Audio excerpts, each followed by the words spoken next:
반갑습니다. 한 주간을 시작하는 월요일입니다. 오늘부터 12월 말까지 요한 1, 2, 3서를 묵상하게 됩니다. 이 당시의 옛날 편지는 대개 발신자, 수신자에 대한 언급이 있지만 요한 1서는 처음부터 바로 본 내용으로 들어가는 것 같습니다. 말씀에 대한 증거와 목적을 설명하면서 곧바로 본론을 시작합니다. 1절은 우리말 성경 번역과 달리 그리스 성경을 먼저 살펴볼 필요가 있습니다. 어순을 보면 관계대명사가 1절 안에 먼저 나오면서 그것도 4번이 나옵니다. 그러므로 이렇게 1절을 재구성해 볼 수 있겠습니다. 태초부터 있는 바, 처음부터 있던 것, 우리가 들은 바, 우리가 들었던 것, 우리 눈으로 본 바, 우리 눈으로 보았던 것, 주목하고 우리의 손으로 만진 바, 우리가 주목해서 보고 손으로 만졌던 것, 생명의 말씀에 관하여 라고 읽을 수 있겠습니다. 이 관계대명사의 성이 중성입니다. 예수님이라면 남성을, 생명이라면 여성형의 관계대명사를 사용했을 것입니다. 따라서 중성으로 사용되었기에 태초부터 있었던 것은 예수님에 관한 것이라고 보아야 할 것입니다. 로고스 역시 요한복음 1장에서의 예수님보다는 예수님에 관한 메시지, 말씀 등으로 보아야 할 것 같습니다. 이 생명의 말씀에 관한 것이 어떻게 전해졌습니까? 이 생명이 나타나셨습니다. 이 영원한 생명은 본래 아버지와 함께 계시다가 우리에게 나타나신 것입니다.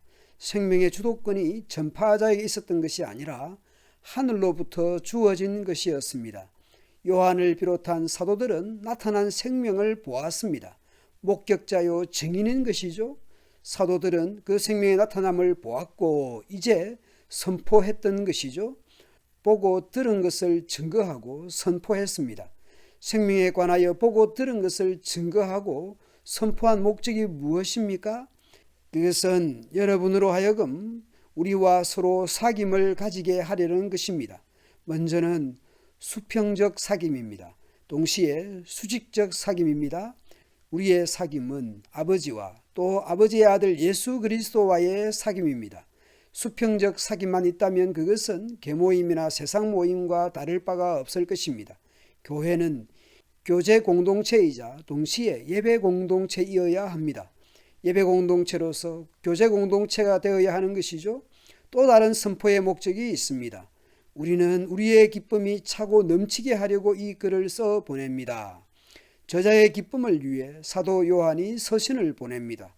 독자들이 거짓 교사들에 의해 흔들렸거나 흔들리는 상황에서 예수님과의 관계, 사귐을 지속해가는 것이 저자의 기쁨이라는 것이죠.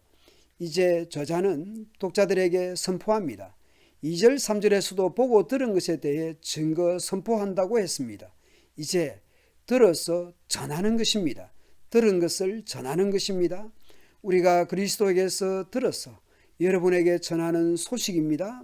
곧 하나님은 빛이시요 하나님 안에는 어둠이 조금도 없다는 것입니다. 만약 우리가 하나님과 사귐이 있다고 하면서 말로는 그렇다는 것이죠.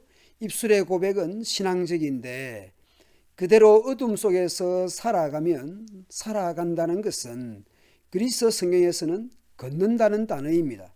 말은 빛인데 실제 삶은 어둠이라는 의미입니다. 고백은 빛인데 삶은 어둠이라는 것이죠. 그것은 하나님이 빛이며 어둠이 조금도 없는 것과는 전혀 맞지 않는 것입니다. 그것은 옳은 사귐, 신앙이 아니라는 것이죠.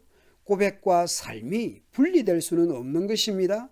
우리가 말로는 하나님과 사귐이 있다고 하면서 어둠 속을 살아간다면 우리는 거짓말을 하는 것이요 빛과 어둠이 하나일 수 없으니 일관성이 없고 거짓말이 되는 것입니다. 그것은 진리대로 살지 않는 것입니다. 그러나 만약 하나님께서 빛 가운데 계신 것과 같이 우리가 빛 가운데서 살면, 즉 빛의 자녀이면 빛 가운데 살아가는 것이죠. 빛으로 부르심을 받았으니 빛의 자주로 살아가는 것입니다. 그래야 우리는 서로 사귐을 가지게 되고 수직적 사귐, 즉 빛 가운데 살아야 바른 수평적 사귐으로 이어질 수 있는 것입니다. 그리고 하나님의 아들 예수의 피가 우리를 모든 죄에서 깨끗하게 해 주십니다. 그런데 예수 그리스도의 피로 깨끗함을 입었지만 그렇다고 이 약한 세상에서 완전한 삶을 살아갈 수 있을까? 그것도 아닌 것이죠. 빛의 자녀이지만 연약한 모습을 보게 됩니다. 그래서 죄가 없다라고 말하기에는 어려운 것입니다. 그래서 만약 우리가 죄가 없다고 말하면 우리는 스스로 속이는 것이요, 진리가 우리 안에 없는 것입니다. 만약 우리가 죄를 지은 일이 없다고 말하면 우리는 하나님을 거짓말쟁이로 만드는 것이며 하나님의 말씀이 우리 안에 있지 않는 것입니다. 우리가 빛의 자녀라고 해서 삶의 자리에서 아무런 잘못이나 죄가 없이 살아갈 수 있는가? 완전한 하나님의 자녀이기에 완전한 삶을 살아갈 수 있는가? 죄악된 세상에서 살아가는 우리는 완전하지 못합니다. 혹시라도 만약이라도 연약하여 하나님께서 싫어하시는 잘못을 할 수도 있을 것입니다. 알고 있는 죄, 모르고 지은 죄가 있을 수 있습니다. 그때 우리는 어떻게 해야 합니까? 회개해야 하는 것이죠. 만약 우리가 우리 죄를 자백하면 하나님은 믿으시고 의로우셔서 우리의 죄를 용서해 주시고 모든 불의에서 우리를 깨끗하게 해 주실 것입니다. 우리가 신분적으로는 빛의 자녀입니다. 빛에 속했습니다. 그러나 삶의 자리에서는 연약할 수밖에 없습니다. 그래서 우리는 의인이자 동시에 죄인인 셈입니다. 내 속에 진리가 있기에 또는 내 안에 빛이 있기에 나의 또 다른 어두운 면을 보게 되는 것이죠.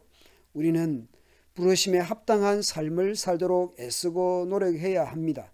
그러나 때로는 연약함으로 인해 회개할 수밖에 없는 사람이라는 것을 또한 확인하게 됩니다. 죄악된 세상에서 빛의 자녀들로 부르심에 합당하게 살기를 애써야 합니다. 하나님을 사랑하고 이웃을 사랑하며 살아갑시다. 그런데 때로 잘못할 때 하나님 앞과 사람 앞에서 회개하며 용서를 구하며 살아가야 하겠습니다.